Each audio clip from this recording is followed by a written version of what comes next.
Amado Deus e Pai, nós queremos te agradecer por mais uma vez nos reunir, Senhor, nesse dia. Estamos aqui, Senhor, não porque somos fortes, mas exatamente porque somos fracos.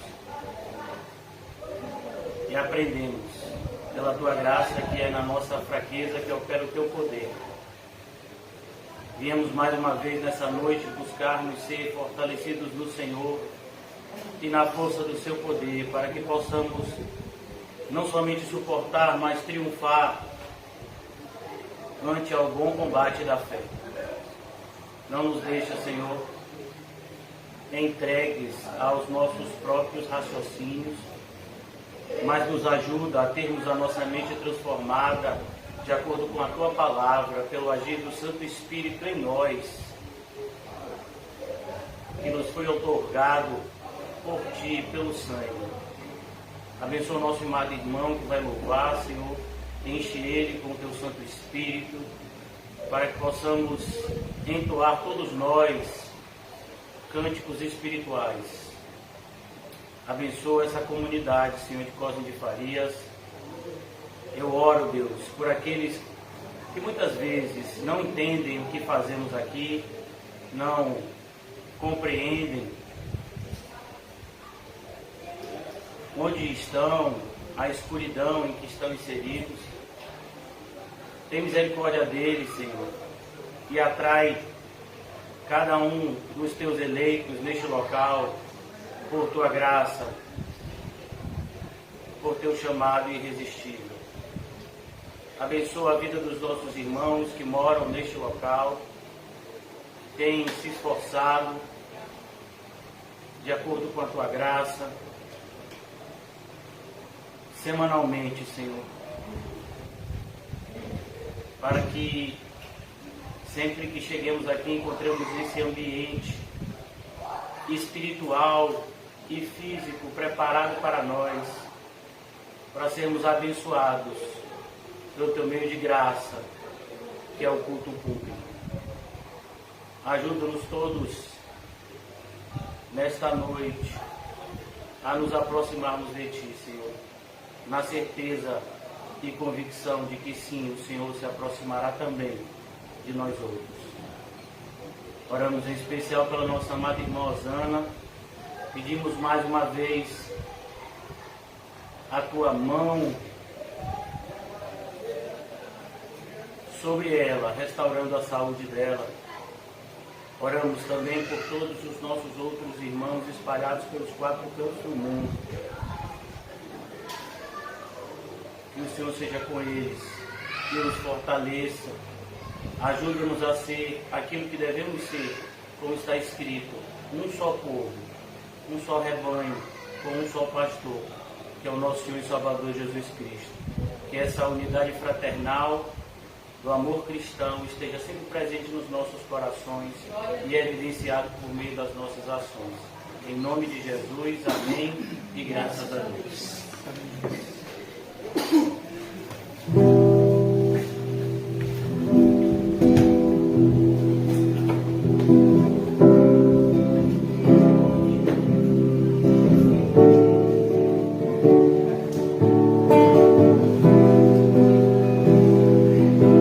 Meus irmãos, que nos ajude para a gente poder glorificar o nome do nosso Salvador.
Amém, irmãos?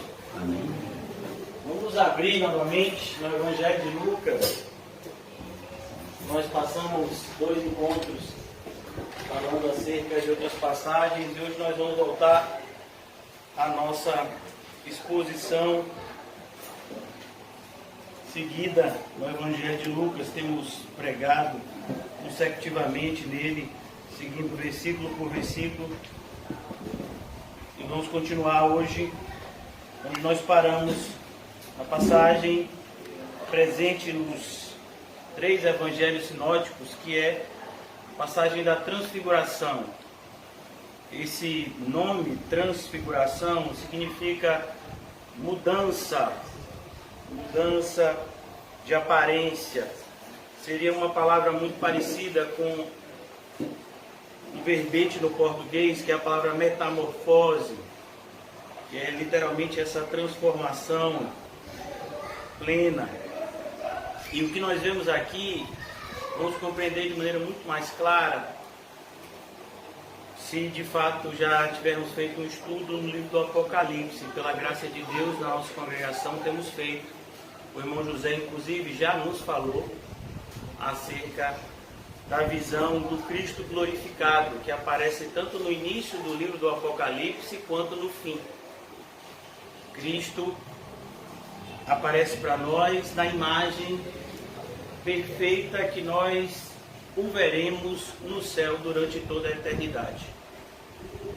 Eu separei hoje 4 pontos que eu creio que são os pontos principais dessa passagem, para que a gente não se delongue demais.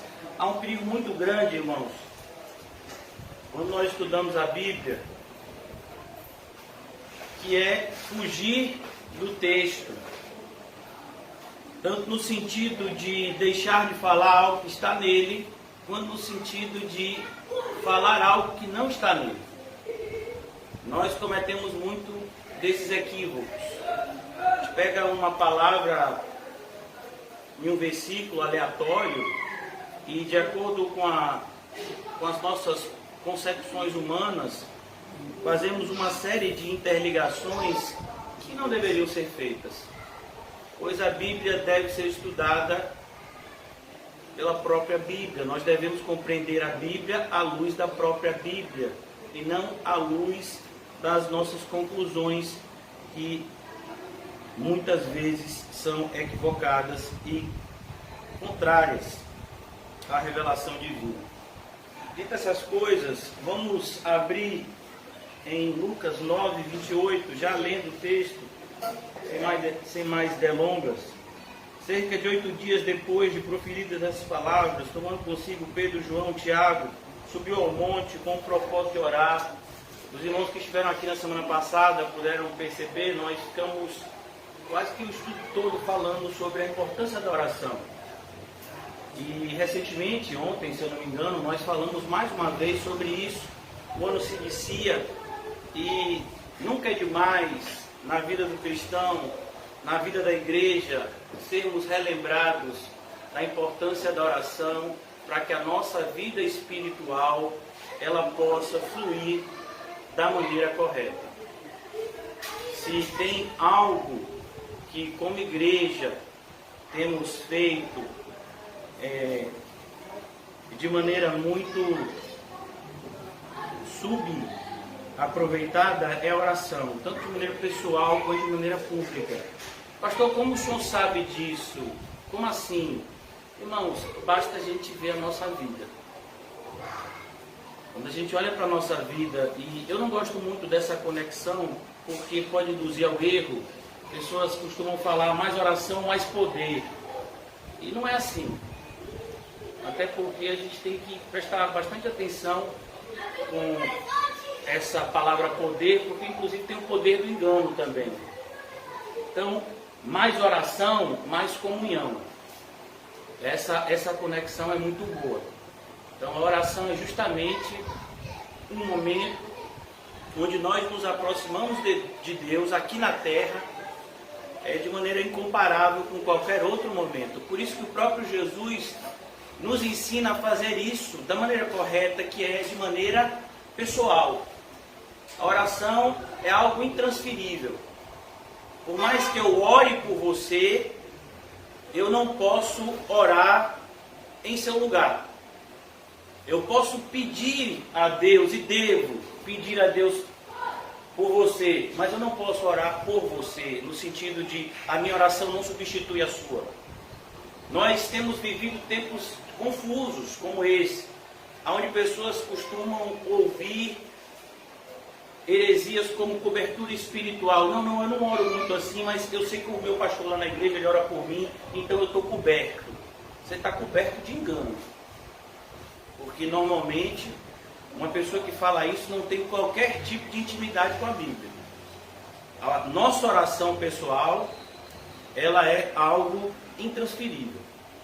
Por mais que alguém ore por nós, isso é muito importante. E como sinal que Cristo intercede por nós, nós também temos uma vontade muito grande de estarmos em comunhão com Ele por intermédio desse meio de graça que é a oração. Então, cuidado, para que você não seja levado ao erro. Versículo 29. E aconteceu que, enquanto ele orava, perceba, enquanto ele orava. Olha, irmãos, outra confusão que fazemos é achar que o Senhor Jesus vai mudar os planos dele por causa da nossa oração. Isso é uma visão extremamente equivocada, até porque os decretos do Senhor são imutáveis. Quem precisa mudar é quem é imperfeito. E nesse relacionamento de Deus e nós, a parte imperfeita somos nós. Então somos nós que precisamos ser mudados. Então quando a gente ora, a gente não faz Deus mudar. Quando a gente ora, é Deus que nos muda. Agora, aprove ao próprio Deus organizar. Aprendemos de Gênesis a Apocalipse que Deus é um Deus de ordem e decência. Então Deus organizou a maneira de se relacionar com o seu povo pela oração. Como assim, pastor? Quando Deus quer fazer algo, Ele dá ao seu povo vontade de orar. Por isso que quando a gente sente aquela vontade forte de orar por algo, para o avanço do reino de Deus, para a conversão das pessoas, para que o nome de Cristo seja glorificado, pode ter certeza que Deus está prestes a fazer algo potentoso. Essa é a cronologia do modus operandi de Deus. Se você pegar o Antigo Testamento, você vai ver isso. Sempre antes de Deus fazer algo pelo seu povo, Ele coloca no coração do seu povo o desejo de orar. E aqui mais uma vez a gente vê essa organização. Jesus estava orando quando ele foi transfigurado. Paulo estava orando quando Ananias entrou e orou por ele e ele teve a sua vista recobrada. Abraão estava orando quando Sara teve o seu ventre restaurado e então pôde dar à luz a Isaac. Então é importante aprendermos essa ordem para que a gente não crie falsas expectativas e não ache que a nossa oração vai mudar alguma coisa, como se alguma coisa precisasse ser mudada da parte de Deus. Não, o que precisa ser mudado é da nossa parte. Nós precisamos mudar e muito. Tanto que o título da nossa mensagem de hoje é só para dar uma ideia disso. O título da nossa mensagem de hoje é Uma Distância Imensurável. A palavra imensurável significa algo que não pode se medir de tão grande. Que distância é essa entre nós e Cristo? Por mais que nós nos santifiquemos para Ele, ainda vai faltar, mas muito, um universo inteiro de distância entre nós e Cristo. Por quê? Porque Ele é o Criador e nós somos criatura. Nós podemos ser nova criatura, mas não deixamos de ser criaturas. Por isso, o nosso relacionamento com o Senhor Jesus deve ser baseado em um conhecimento correto da sua pessoa. Muitas pessoas estão correndo risco em se aproximar de Jesus sem saber quem ele é de fato. Aquele que destruirá Satanás, o ser mais poderoso criado de todos, com o sopro da sua boca. Você já imaginou a força desse ser? E muitas pessoas têm brincado com ele. O apóstolo Paulo diz, cuidado, ele não se deixa escarnecer. Você pode achar que está brincando com ele, mas ele não está brincando com você. A grande questão é que ele não é como nós. Você acha que você está zombando dele. Você acha que você está brincando com ele, mas na verdade você está se auto-sabotando. Quando você tem um relacionamento incorreto com Cristo e acha que vai atrair para você algum tipo de vantagem, por isso é um grande engano. Muitas pessoas pensam assim, como é isso, pastor? Pessoas estão na igreja, o número de evangélicos tem se multiplicado e as pessoas estão na igreja pelos interesses mais diversos. Alguns para que o casamento melhore, outros para que a vida financeira melhore, outros porque querem de alguma forma ter algum tipo de paz de espírito para viver melhor aqui na terra. E nenhuma dessas motivações são corretas. Nós deveríamos estar na igreja por causa de Cristo, para honrá-lo, porque ele, como vimos ontem e em tantas outras passagens, ele é o único que é digno de toda a honra, glória, louvor e exaltação. Louvar e glorificar a Cristo é o propósito da nossa existência. Se eu e você temos algum propósito, se há algum motivo para estarmos respirando agora, é louvar e glorificar a pessoa do nosso Criador. E quando não fazemos isso, demonstramos que o pecado tem dominado as nossas vidas. Qual é o grande pecado que o Espírito Santo convence o pecador quando entra na vida dele de verdade? Como é que eu sei se eu tenho o Espírito Santo ou não? O Evangelho de João diz: o Espírito Santo nos convence do pecado, da justiça e do juízo. Que pecado? Roubar, matar, adulterar? Não. Tudo isso é secundário. Tudo isso é consequência de quê? De não crer em Cristo. Uma pessoa que crê em Cristo de verdade, ele não somente não faz essas coisas de errado, como por Cristo, em Cristo e para Cristo, ele fará aquilo que glorifica a Cristo. Então aqui, Jesus estava orando, e a aparência do seu rosto, versículo 29, se transfigurou. A descrição de Lucas é um pouco diferente das demais, mas a cena é a mesma. Ele mudou, a sua imagem mudou. Até então, Jesus parecia um homem normal, como eu e você.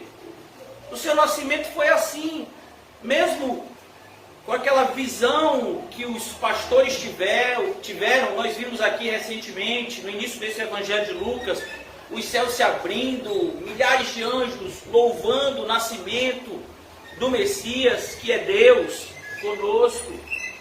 Mas quando aqueles pastores chegaram no estábulo, quem é que estava lá? Uma criança com algum tipo de diferença? Brilhando, estava brilhando alguma coisa? Não. Eles encontraram um bebê normal, uma mãe, o pai ali, tudo normal. Jesus com 12 anos, ele está conversando com os doutores da lei, de igual para igual, mas a sua aparência, normal. Quando Jesus foi batizado por João Batista, mesmo João Batista reconhecendo que Jesus era o Cristo, e ele diz, eis o Cordeiro de Deus que tira o pecado do mundo, mas a aparência de Jesus, normal. 100% homem, mas ele também é 100% Deus. E por que ele não aparecia o tempo todo desse jeito? Filipenses 2 nos ensina. Ele abriu mão da sua divindade para cumprir cabalmente a sua missão de morrer em nosso lugar. Ele tinha que se tornar um de nós. Então, ele estava orando, a sua aparência e o seu rosto se transfiguraram, e as suas vestes resplandeceram de brancura. a ideia aqui, louvado seja Deus, que os irmãos aqui já leram todo o Novo Testamento, amém? O pastor não viu uma fé dessa nem em Israel. Vamos imaginar que você leu todo o Novo Testamento. Você vai se lembrar da visão que Saulo de Tarso teve enquanto estava indo para o caminho de Damasco. Quem se lembra dessa cena? Era que horas? Por volta de meio-dia. A hora que o sol está mais forte. E ele olhou para o sol e do lado do sol tinha uma luz mais forte que a luz do sol. A ideia é a mesma de brancura. É a ideia de luz, de algo muito claro, tão claro que dói as nossas vistas. É o que eles estão escrevendo aqui. É por isso que é maravilhoso quando a gente tem a oportunidade de ler esses textos, tendo lido outros. Porque nós podemos fazer essa conexão correta. Como eu disse, há conexões incorretas, mas há aquelas que são corretas. Então aqui, Lucas descreve essa aparência diferente de Jesus. Que aparência é essa? Cristo glorificado. E por que isso? Os motivos dessa transfiguração são mostrar, Jesus já está perto aqui do seu martírio, da sua morte expiatória por nós. Jesus tinha falado poucos instantes antes, pouco tempo antes, Jesus já tinha falado sobre a importância da sua morte. Como o Cristo, o escolhido de Deus, o Messias, ele não viria para reinar temporariamente como um rei qualquer, mas ele viria para cumprir uma missão, e depois de cumprir essa missão, ele sentaria no trono e reinaria por toda a eternidade, como já havia sido dito no Antigo Testamento. Mas as pessoas não sabiam como isso ia acontecer. E então Cristo diz como isso vai acontecer. É necessário que o Cristo sofra. Ele tem que sofrer. Ele tem que morrer, mas ele ressuscitará ao terceiro dia. Isso trouxe muita confusão à mente dos discípulos que acreditavam no reinado terreno de Jesus. Os discípulos de Jesus pensavam, como a maioria dos judeus da atualidade, que o Messias vai desempenhar um papel terreno. Vai ser um general poderoso, um administrador poderoso que vai reinar e governar, expandindo o território de Israel e fazendo com que o Israel físico dominasse sobre o mundo inteiro. Nunca foi essa a vontade de Deus. Nunca foi essa a vontade de Deus. Antes mesmo de Israel ser formado como nação, Israel ainda nem existia. Deus escolheu um homem casado, 75 anos, mulher estéril, e disse: o seu descendente, eu abençoarei todas as nações da terra. Essa profecia aqui, que se cumpre. Separam Abraão de Davi quase 1000 anos. E quando Davi estava no trono, Deus mais uma vez fala dessa promessa. Confirma essa promessa dizendo, não só descendente de Abraão, mas um descendente de Davi. Reinará perpetuamente. Ele faz essa promessa. E agora essa promessa está se cumprindo. Mas os discípulos de Jesus, nós até hoje, muitos de nós ficam confusos. Por que a teologia da prosperidade encontra espaço entre os evangélicos? Porque eles não sabem qual é o verdadeiro papel do Messias. Se eles soubessem, a teologia da prosperidade seria rechaçada a primeira vez que eles ouvissem. Não. Cristo não morreu para me dar uma boa vida aqui na terra. Cristo morreu para me proporcionar uma vida indescritível no céu. Então essa sua pregação aqui para mim é lixo, anátema, e sai de perto. Mas é isso que acontece? Não, a maioria dos pregadores da prosperidade são amados, aplaudidos, ovacionados. Por quê? Porque o povo quer mais é bezerro de ouro. O povo não quer esperar Moisés conversando com Deus em cima do monte. O povo não quer esperar a volta de Cristo. O povo não quer andar pela porta, entrar pela porta estreita, andar pelo caminho apertado, renunciar, tomar a cruz. Não, o povo quer dançar, se embebedar. É isso que o povo quer. Mudou alguma coisa? Quanto tempo separa os nossos dias atuais do bezerro de ouro? 3.500 anos. 3.500 anos. Mudou alguma coisa o ser humano? Nada. Assustador isso. A verdade normalmente é assim, nos assusta. É por isso que ficção, para mim, só faz dar risada. Pastor, o senhor não tem medo de filme de terror? Eu não, eu dou risada. Terror é você ler a Bíblia. Terror é você ler Mateus 7. Mateus 7, pastor, eu pensei que o senhor tinha medo de Apocalipse. Mas Apocalipse também. Mas Mateus 7 tem uma passagem que eu me tremo todo. Naquele dia muitos dirão, Senhor, Senhor. E eu os direi abertamente. Apartai de mim, jamais os conheci. Você não tem medo disso? Meu filho, não tem Annabelle, não tem Exorcista, não tem... Rapaz, esses filmes de terror, tudo perde para essa passagem, pelo menos na minha vida. Não, pastor, mas tem uns filmes que o povo vira a cabeça assim, rapaz, sobe nas paredes.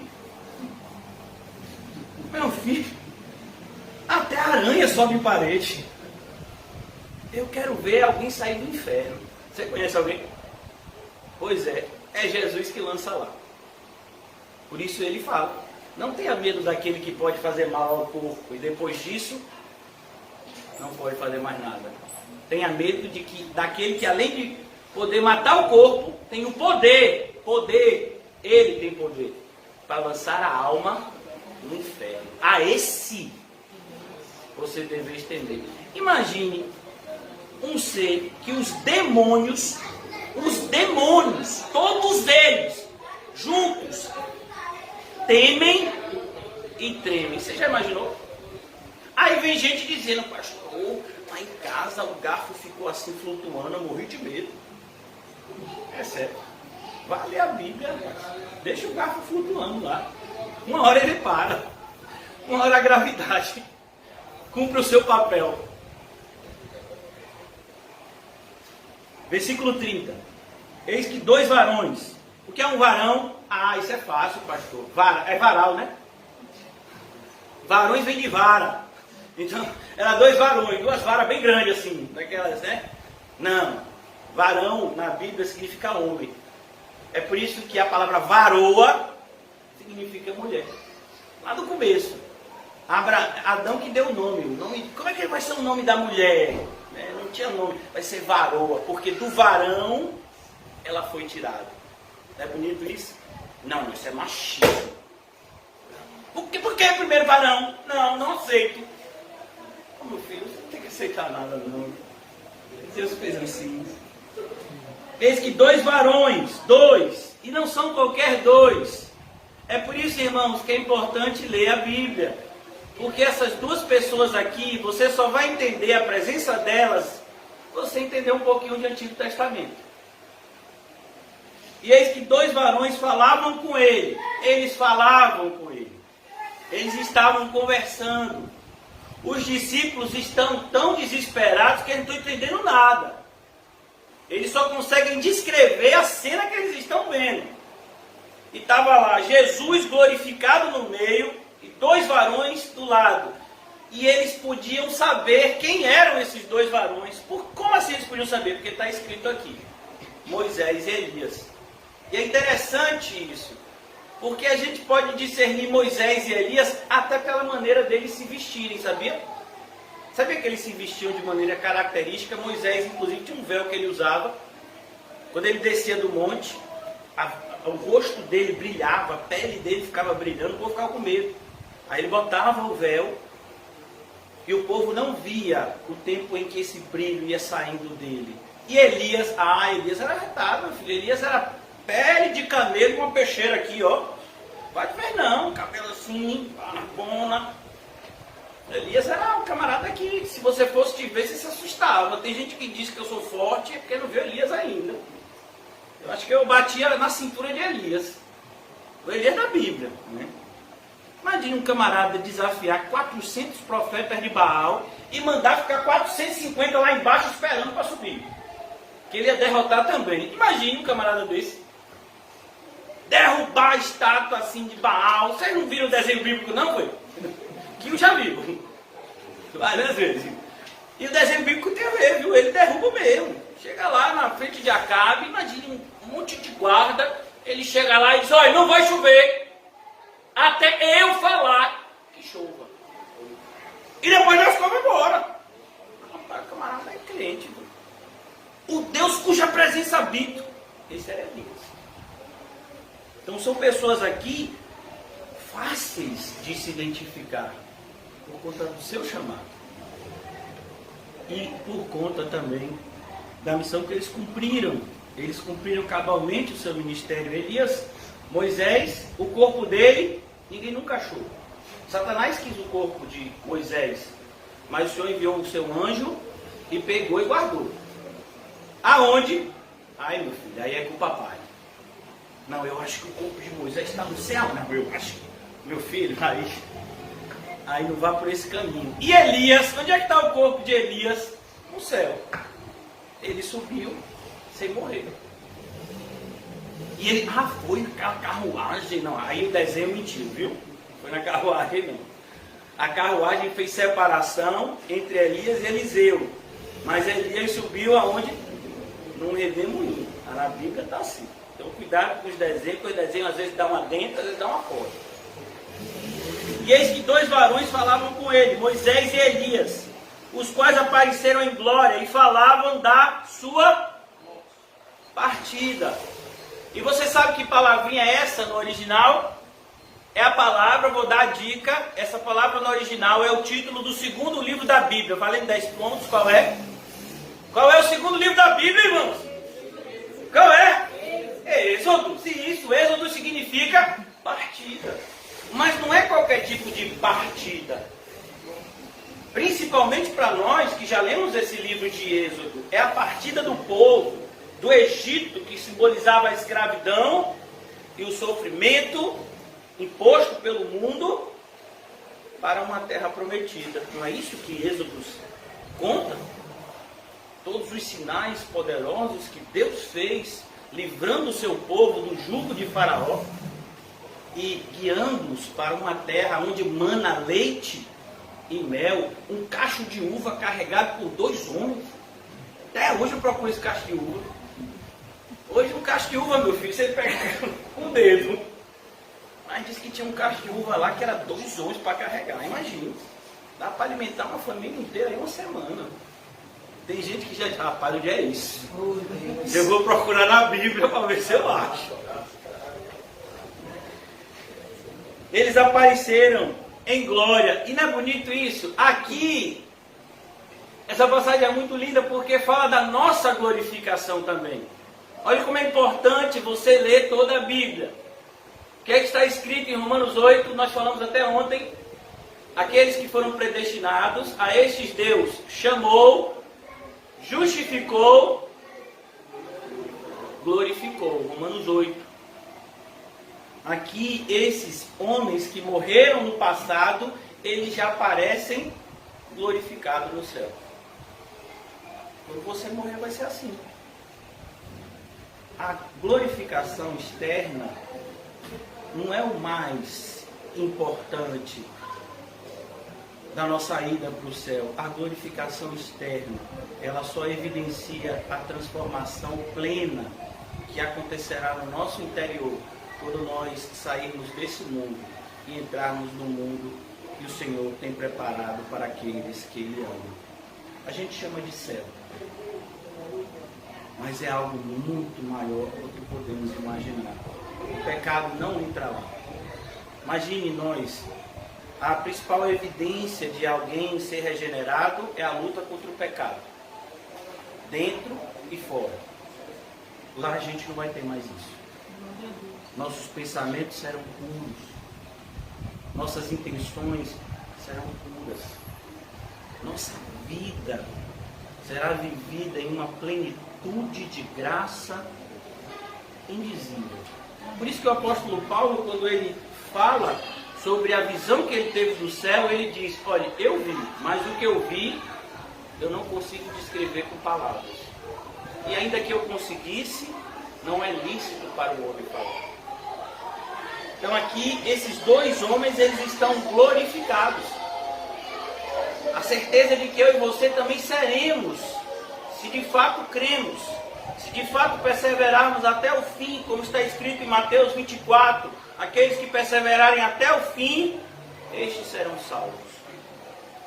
Eles apareceram em glória e falavam da sua partida, que ele estava para cumprir, a partida de Jesus. O êxodo iria acontecer. O que iria acontecer na partida de Jesus? Não fala somente do momento em que Jesus iria morrer, iria ascender, mas fala principalmente do pacto, que é selado no momento da morte de Cristo. Quando Cristo então entrega a sua vida, ele,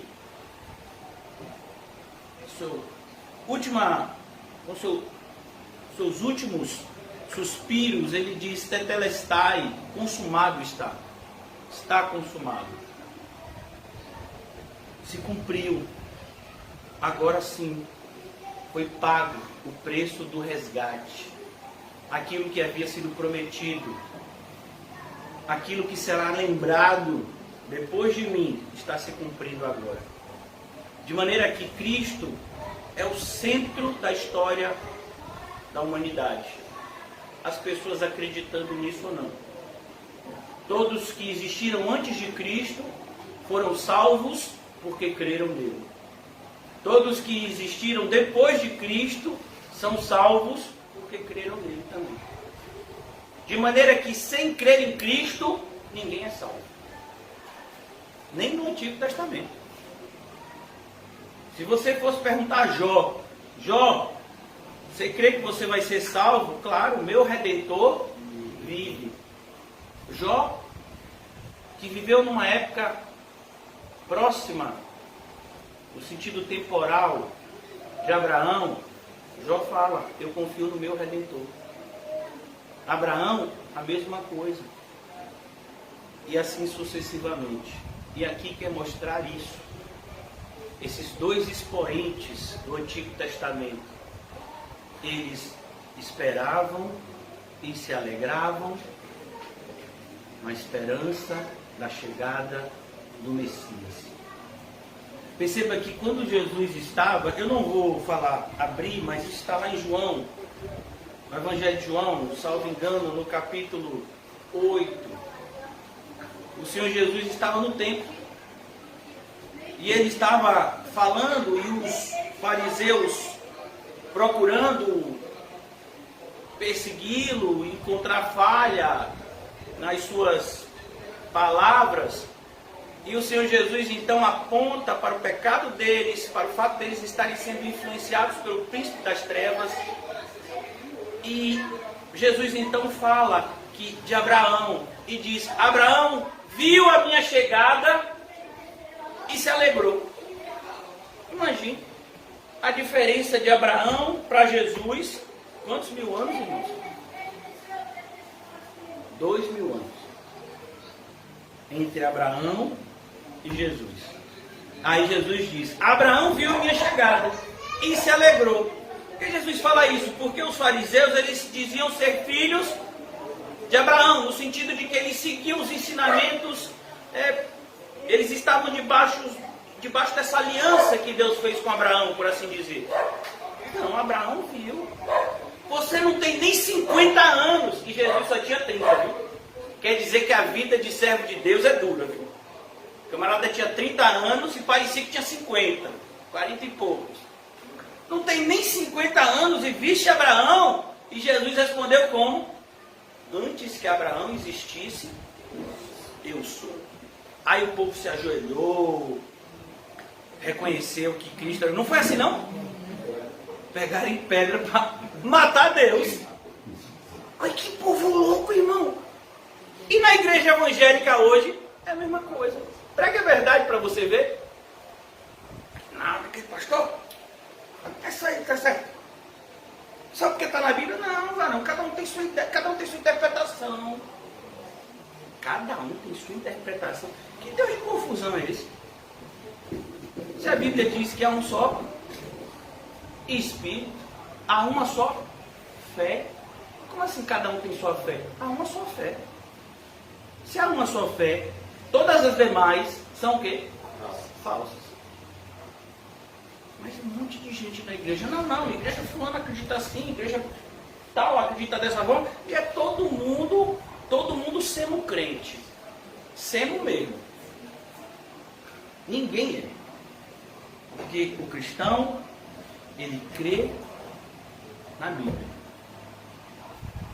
Ainda que doa e vai doer. Crer na Bíblia significa, em muitos momentos, esmurrar o próprio corpo. Significa arrancar a mão quando você sabe que ela está atrapalhando a sua comunhão com Deus. Isso é crer em Cristo. É carregar a sua cruz e ir em direção à sua morte por amor a Cristo. É isso que é crer em Cristo, crer na Bíblia. Por isso que tantas pessoas rejeitam e querem pegar em pedras para matar os servos de Cristo, como se pudessem fazer. Aqueles que servem a Cristo não podem ser mortos, porque eles já passaram da morte para a vida. Só os seus corpos que vão parar de funcionar, mas a alma deles está salva eternamente. A ponto do apóstolo Paulo dizer que enquanto nós estamos aqui no mundo, é como se a gente estivesse preso. Aí quando a gente morrer, é lucro. E a gente vai para o céu. Alguém quer essa liberdade? Não, pastor, ainda não. Vou orar mais um pouquinho. Tem misericórdia, Senhor, da nossa pouca fé. Eles apareceram em glória. E eles falavam da sua partida, que estava para se cumprir aonde, irmãos? Em Jerusalém. O Cristo tinha que morrer e tinha que ser em Jerusalém. Versículo 32. Pedro e seus companheiros achavam-se premidos de quê? O que o crente sente quando deveria estar acordado? Sono. É impressionante. Muitas vezes, de noite, que a gente deveria dormir, a gente não tem sono. Mas quando a gente devia estar fazendo a obra de Deus, quando a gente devia estar prestando atenção nas coisas de Deus, vem um sono diabólico. E sono aqui, irmãos, não fala só de você fechar os seus olhos, né, e cochilar. Não, sono aqui fala de apatia. Quando a gente devia estar se movimentando, quando a gente devia estar atento, a gente está... Alguém consegue ficar atento dormindo? Com exceção de Paulinho? Alguém consegue? Não, a gente não consegue, irmãos. Ou você está atento, ou você está dormindo. Por isso que tem pessoas que têm dificuldade para dormir. Por quê? Porque elas estão preocupadas com coisas do dia a dia. Elas estão tão atentas, entre aspas, com os acontecimentos do dia anterior, do outro dia. Elas não conseguem descansar. Isso é ruim também, viu? Falta de fé. Em outro momento a gente vai falar. Pedro e seus companheiros achavam-se premidos. A ideia de premidos é vencidos. Eles tentaram. Não, hoje eu não vou dormir. Tomara que tenha café.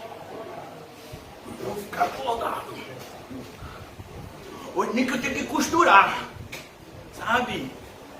Eles estavam aqui vencidos. Mas conservando-se acordados, viram a sua glória e os dois varões que com ele estavam. Vocês perceberam o que dava mais sono em Pedro, em Tiago e João? Jesus orando. Aqui começou como essa passagem? Jesus fazendo o quê? Eles ficaram com sono. E lá no Getsemane, Jesus chamou eles para quê? Para tirar um cochilo? Vamos orar? Vamos, Jesus, a gente vai pegar sério dessa vez. A gente aprendeu lá na Transfiguração. Agora ninguém pega a gente. Já tomei um bule de café. O negócio vai ser bom hoje. Hoje a gente vai pegar do lado de uma árvore ali, vou segurar nela. E é eu e papai. 3, 2, 1. Revela, Senhor. Irmãos, Perdoa, Senhor. perceba como o diabo investe para que a gente não tenha vida de oração. É verdade. Vida de oração é comunhão com Deus. Limpa o nosso coração, renova a nossa alma, fortalece o nosso espírito. O inimigo não quer isso. Pedro e seus companheiros achavam-se premidos de sono, mas conservando-se acordados, viram a glória e os 2 varões que com ele estavam.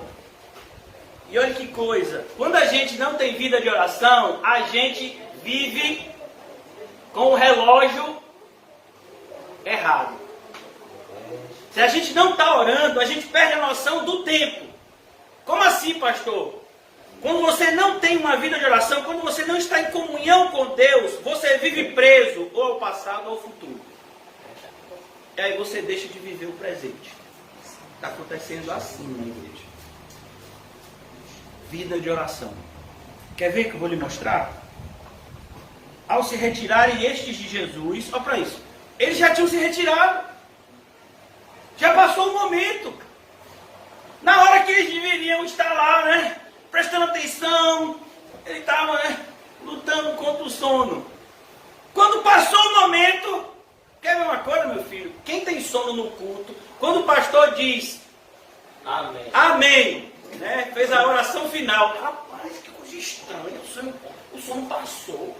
Revela, Senhor. Ainda mais quando começa a servir a comida. Não tem sono. Tem gente que diz, eu ficaria aqui até meia-noite. Mas estava dormindo outro.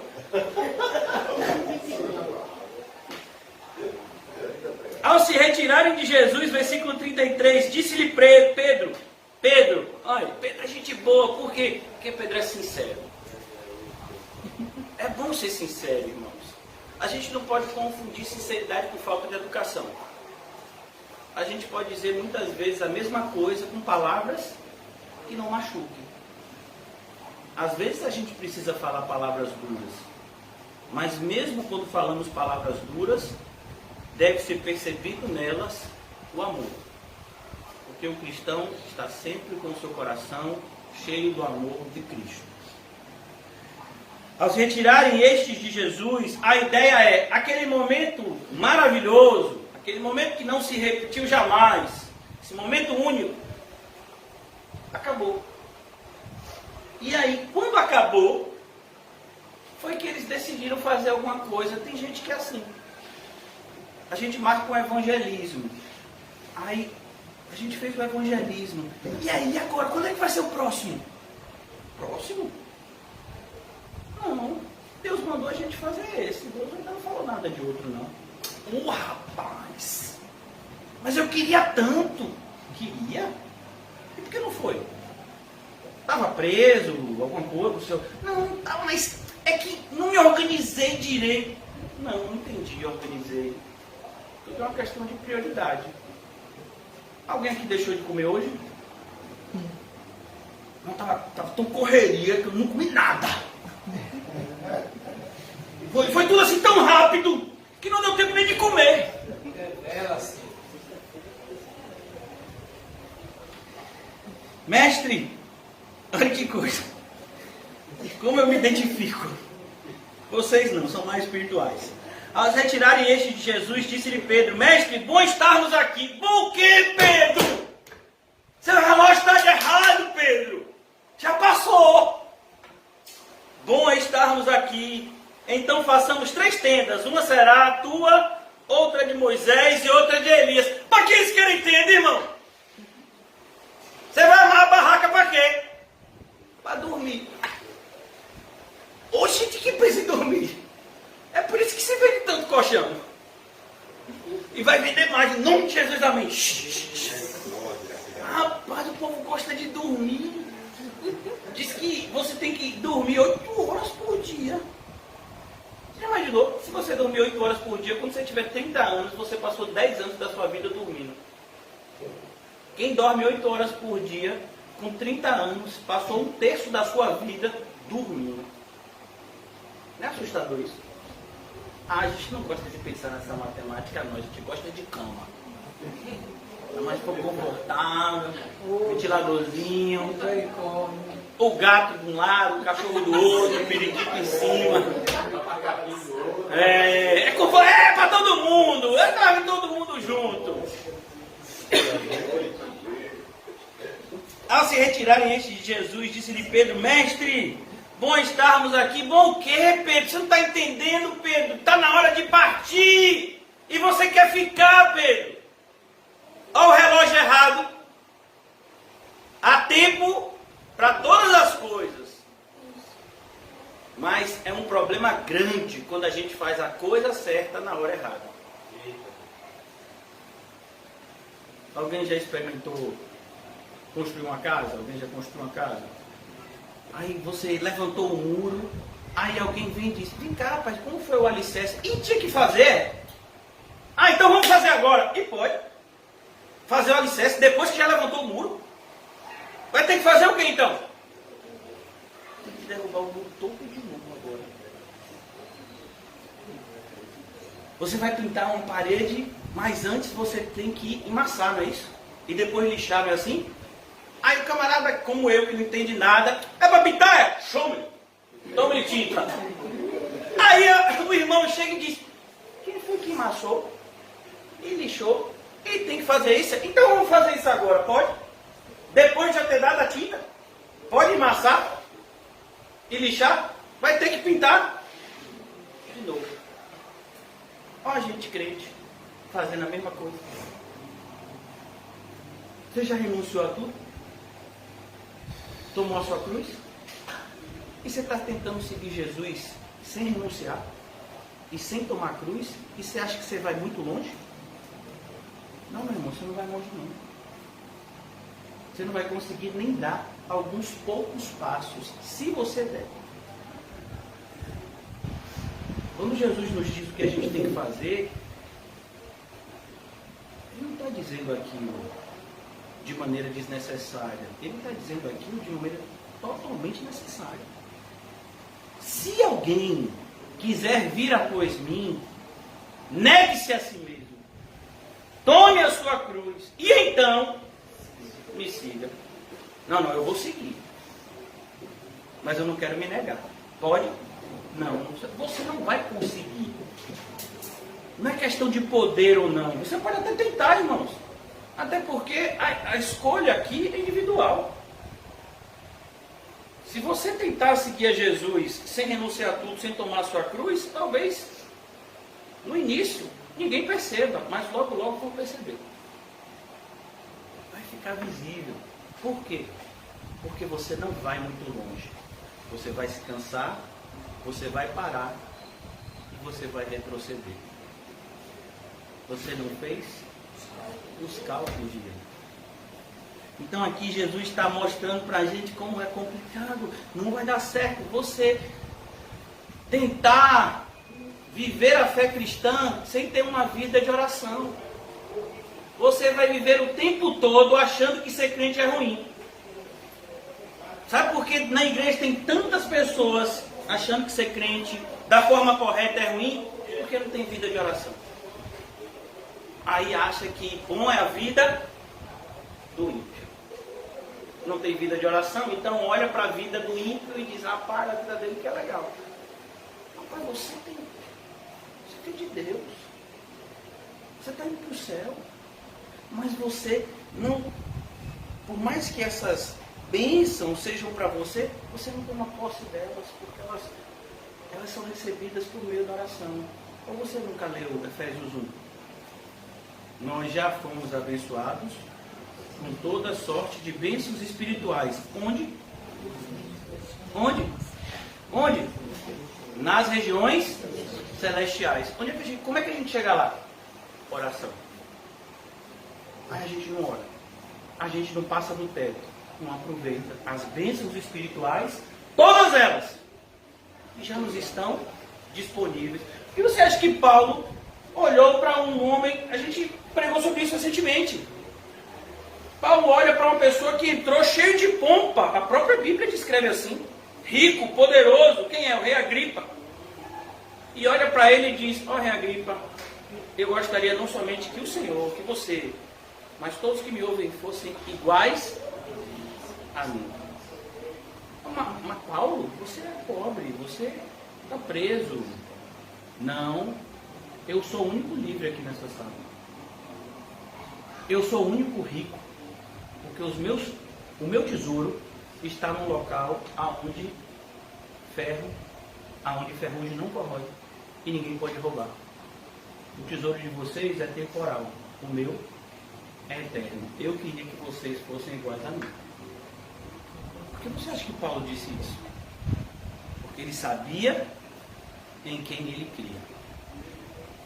Então, irmãos, aqui nós aprendemos a importância de ter uma vida de comunhão para que não estejamos com o nosso relógio espiritual quebrado, nem atrasado, nem adiantado. Não sabendo, porém, o que dizia, o cristão, quando não ora, ele fala o que não sabe. É tão triste a realidade da igreja, a realidade de algumas pessoas na igreja. Eu falo isso como pastor há mais de 10 anos. Você vai conversar com determinadas pessoas idosas e pessoas com já algum tempo de igreja, e essas pessoas abrem a boca e demonstram que não tem um mínimo conhecimento bíblico. Um mínimo. Eles falam sem ter a mínima ideia do que estão dizendo. Porque a gente tem que correr atrás, né? Quando um ímpio fala isso, você entende. Quando um crente fala isso, a gente tem que correr atrás. Isso foi você. Eu não corro, não. Eu ando no caminho de Cristo. Então é importante a gente perceber que o erro está mais próximo do que a gente imagina. E que discernir o certo do errado vai ser uma tarefa muito difícil se a gente não estiver orando e vigiando. Continuando. Enquanto assim falava, veio uma nuvem e os envolveu, e encheram-se de medo ao entrarem na nuvem. A ideia dessa nuvem é uma nuvem que aparecia no Antigo Testamento. Como era o nome dela? Shekinah. Essa nuvem simbolizava a presença de Deus no meio do povo. Aparecia toda vez que Deus ia conversar com Moisés.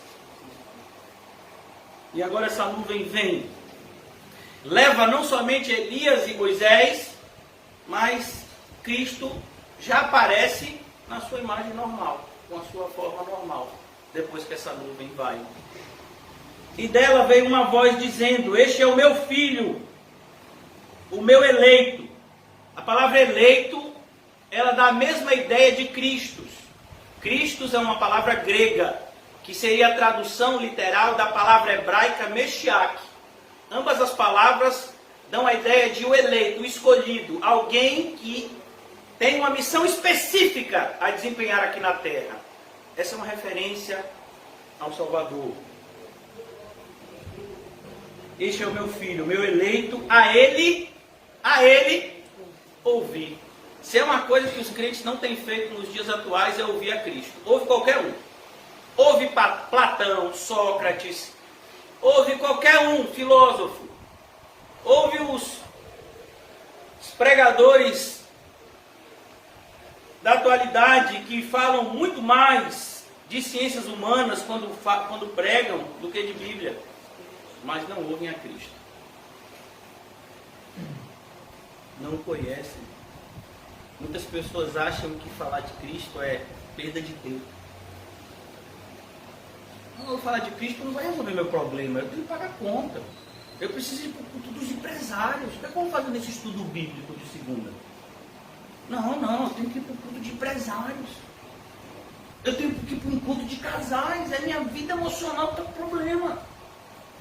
Tem uma igreja que tem, quando você é solteiro, tem como é o nome? Tarde do amor? Terapia do amor. Terapia do amor. Eu tenho que ir para a terapia do amor, eu estou solteiro. Eu já estou ficando velho, eu tenho que me casar. E esse negócio de estudo bíblico. As pessoas não ouvem a Cristo. Não ouvem. E não querem ouvir. Por quê? Porque as suas obras são más. A luz veio ao mundo e os homens a rejeitaram. Por que rejeitaram a luz? Porque as suas obras eram más. Versículo de número 35. E dela veio uma voz: este é o meu filho, o meu eleito. A ele ouvi. Depois daquela voz, achou-se Jesus sozinho. Desapareceram Elias e Moisés, e a ideia de Jesus é Jesus já com sua aparência normal. Eles calaram-se naqueles dias e a ninguém contaram coisa alguma do que tinham visto. E eu queria, irmãos, falar somente 4 frases para a gente concluir por conta do horário. Primeira coisa, o que esse momento mostrou para a gente? Eu já até falei. A glória de Cristo na sua segunda vinda. Nós temos o livro do Apocalipse que também nos ensina a respeito desse momento do retorno de Cristo, que será um retorno consumador. Ele irá concluir. Muitas pessoas têm dito, essa inclusive é uma filosofia muito comum no mundo. Não é por acaso que há doutrinas que têm como pano de fundo princípios espíritas. Às vezes a gente pensa que reencarnação é algo somente do espiritismo, que é muito difundido aqui no Brasil. Não, o espiritismo é comum de todas as religiões orientais. Budismo, confucionismo e tantas outras, o hinduísmo. Eles acreditam que o mundo está sempre andando em círculos, mas a Bíblia nos mostra que não é assim. Existe um princípio, um meio e um fim. O princípio nós vimos, e no princípio criou Deus, o meio, e o verbo se fez carne. O fim está lá em Apocalipse 22.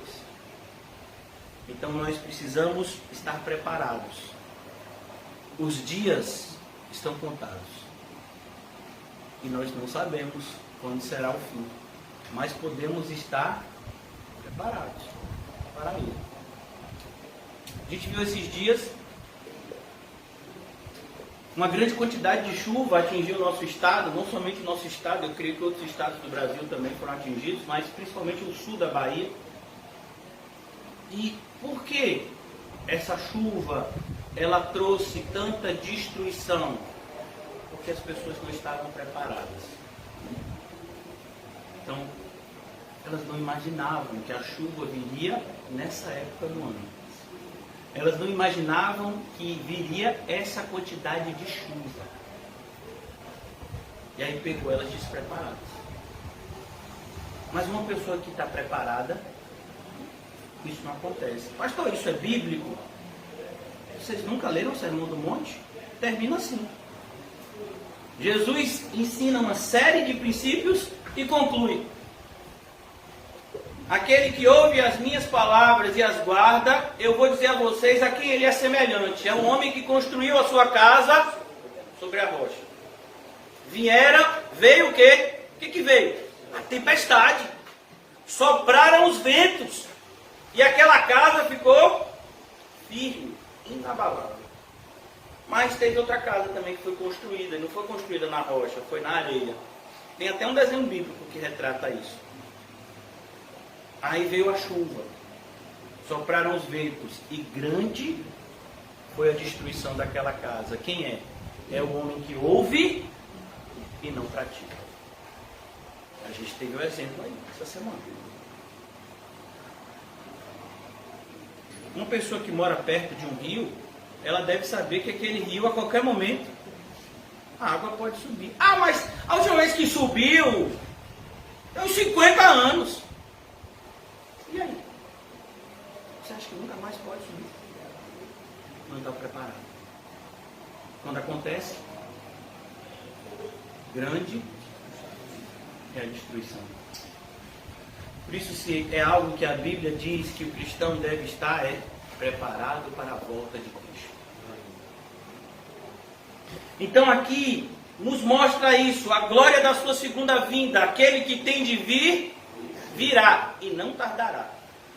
A ideia de vários textos bíblicos que tratam disso é: Jesus sabe a hora de voltar. Ele já sabe. A gente aqui está parecendo aquelas virgens nécias. A gente está esperando o noivo e a gente acha que sabe a hora que ele vai chegar. Mas a gente não sabe. Não levou azeite de reserva. Gastou todo o azeite. Quando o noivo chegou, não tinha mais. E agora? Tem que comprar. Foram comprar. Quando bateram na porta, fechada, eu disse, a porta não foi fechada, ninguém vai abrir aqui. Não é a hora que você quer. Tem gente que pensa, não, quando eu tiver noção que eu estou morrendo, ou então que Cristo está voltando, eu me arrependo de verdade e vou para o céu. Você acha? Você acha que Cristo não sabe que essa intenção está no seu coração? Como você acha que Cristo deve se sentir? Percebendo que você está tentando enganar ele. Segundo ponto. A segurança de todos os cristãos, a segurança de todos os crentes. E por que eu estou usando essa palavra crente? Porque a ideia é de quem crê em Deus. Quem crê no único e verdadeiro Deus. A segurança de todos os que são servos de Deus sempre residiu na pessoa de Cristo. Há uma ideia muito equivocada que ganhou espaço na igreja evangélica porque as pessoas deixaram de estudar a Bíblia, de que no Antigo Testamento Deus salvava de um jeito, no Novo Testamento Deus salva de outro. E no tempo da volta de Jesus, Deus vai salvar os judeus de outro jeito ainda. Haja jeito de salvar. Na Bíblia diz, não, só tem um jeito de salvar. Um único nome. Importa que sejamos salvos. Você sabia que essa pregação foi feita para um público judeu? O Evangelho vai alcançar os gentios depois. Mas até então, quando Pedro prega sobre isso, ele está pregando para um público exclusivamente judeu. E dizendo para aquele pessoal que a salvação é somente no nome de Cristo Jesus. Aí hoje tem gente que diz que é salvo de um jeito, outro é salvo de outro. Não, tem gente que vem pela dor, tem gente que vem pelo amor. Quem foi que ele falou essa burrice? Me mostre na Bíblia alguém que veio pelo amor e pela dor. Não, meu filho, a gente vem pela graça irresistível. Deus. Se tem algum amor que nos salva, é o de Cristo por nós. Porque antes de sermos salvos, nós nem amávamos a Ele. Sequer o conhecíamos. Então a gente tem visto crescer o espaço na igreja para heresias. Por quê? Porque o espaço da verdade tem sido deixado de lado. As pessoas não têm compromisso com a verdade. Então, eu não quero ficar mal com o meu vizinho, eu não quero ficar mal com o meu amigo de outra igreja. Então, assim, ele crê de um jeito, deixa ele lá. Deixa ele lá. Ele está indo para o inferno. E você sabe disso. Deixa ele lá.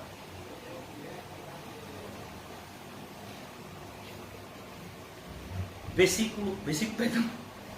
Para a terceira afirmação que a gente pode extrair dessa passagem. A primeira é a glória de Cristo no seu retorno, que está cada vez mais próximo. A segunda é todos sempre foram salvos pela fé em Cristo, tanto no Antigo quanto no Novo Testamento. A salvação sempre na pessoa de Cristo. Terceiro ponto. Os santos do Antigo Testamento, eles sempre viveram debaixo da expectativa de Cristo. O que você não valoriza, eu e você muitas vezes não valorizamos como deveriam. A Bíblia diz que profetas e reis desejavam ouvir o que ouvimos e lemos. Você já imaginou a alegria de um Davi da vida recebendo a Bíblia? A gente teve uma imagem recente de pessoas lá na China, né, onde o evangelho é perseguido e não pode muitas vezes se evangelizar e tudo é muito regrado pelo Estado. Então chegaram-se Bíblias no idioma deles. Aqueles cristãos pegavam a Bíblia, abraçavam, beijavam. Você acha que aqueles cristãos demoraram quanto tempo para ler o Novo Testamento todo? sendo que a gente passou em 2021 inteiro e nem o Novo Testamento leu. Por quê? Porque a gente não entende o valor do que está nas nossas mãos. Do que adianta um diamante caríssimo na sua mão, se você não sabe o valor dele? No máximo ele vai ser um peso de papel. Já imaginou você chegar na casa de alguém e aí lá tem um peso de papel, uma pedra branca assim, brilhante. Aí chega um conhecedor, um geólogo, e diz: rapaz, é sério o que eu estou vendo? É, rapaz, é uma pedra que eu achei no rio no dia que eu fui pescar, achei ela bonitinha, limpei ela, deixei aqui, eu uso ela como peso de papel. Você sabe quanto vale essa pedra? Centenas de milhões. Você é doido, rapaz, achei essa pedra no rio lá em Bodocó. Estava pescando, eu pequenininho. Esse rapaz, que pedra bonita, vamos levar para casa. Eu limpei ela, deixei lá, é peso de papel. Essa pedra vai dar uma fortuna. Mas a pessoa não sabia. Era o que aquela pedra? Peso de papel. Tem gente que a Bíblia é assim. A Bíblia é apenas um instrumento decorativo que a gente coloca em casa. A Bíblia é apenas uma parte da roupa que a gente leva quando vai para a igreja. Eu boto calça, blusa e Bíblia quando eu vou para a igreja. E depois, quando voltar, eu boto lá. As pessoas do Antigo Testamento, elas desejavam ouvir. Imagine, Isaías profetizou uma série de coisas que ele não sabia. Como se cumpriria? Ele não se sabia. Já nos foi revelado. No Antigo Testamento havia um véu. As pessoas sabiam que depois daquele véu tinha coisas maravilhosas. O poder de Deus era sentido mesmo atrás do véu. E então Cristo vem e remove o véu. E a gente olha para outra direção. Mas olha para cá, o que Cristo tem para te mostrar, que lindo. Olha para outro lugar. Os santos do Antigo Testamento, eles tinham uma expectativa, uma esperança nas promessas que se cumpriram no Novo e que eu e você já temos acesso e não valorizamos muitas vezes. E quarto e último ponto. Irmãos, a gente nunca vai poder descrever de fato a real distância entre nós e Cristo. Sabe, é triste quando a gente vê pessoas comparando Cristo com outros homens. Não, Cristo é apenas um espírito evoluído, dizem os espíritas, né? Não, Cristo é um. Meu Deus. É triste ver pessoas como Testemunhas de Jeová dizendo que Jesus Cristo é Deus miniatura. As pessoas não são testemunhas de Jeová, porque se fossem, elas olhariam para Cristo e diziam: esse é Deus. Nem maior, nem menor. É Deus, que é um com o Pai e com o Espírito Santo. Então, é importante para nós, irmãos, conhecermos a Cristo. Porque como seremos salvos por quem não conhecemos? Como seremos ouvidos clamando por um Deus que não nos relacionamos? É imprescindível que eu e você, irmãos, nesse ano que se inicia, nessa oportunidade que se renova, possamos nos apegar à Bíblia e à oração, como a gente nunca fez antes. Toda vez que você olhar para a sua Bíblia, irmãos, eu não digo para você ler um capítulo por dia, leia 10. Pastor, mas 10 capítulos é muito. É mesmo. Se eu botasse na sua frente 10 pães. Aí, pastor. Nossa, aí eu me esforçava. Eu me esforçava porque assim, eu não gosto de desperdiçar comida. E desperdiçar Bíblia, você gosta? Imagine, você sabe que tem textos deste livro, que é a palavra de Deus, que você nunca leu. E e que você já leu, mas não faz a mínima ideia do que você leu. Não, pastor, eu já li a Bíblia toda 5 vezes. Então me explique o livro de Levítico. Não, pastor, não tenho ideia. Levítico eu passei correndo, porque quanto mais eu lia, menos eu entendia. Não quero mais voltar. Eu passei por um tal de um livro, rapaz, que é Cantares de Salomão. Está repreendido. Nunca mais eu leio aquele livro. Então uma palavra assim, não aceito.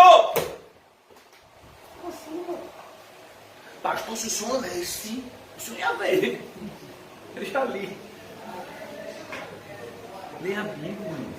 Glória a Deus. Vamos orar.